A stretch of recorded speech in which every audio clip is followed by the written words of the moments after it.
चिम चिम चिम चिम कर चुंगा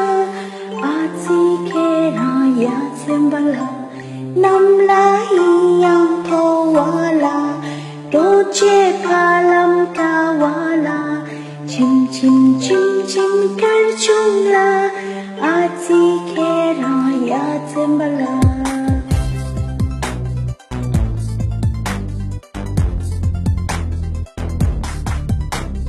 चिम चिम चिम चिम कर चुंगा आज सीखेरा या सिंबला नमला yang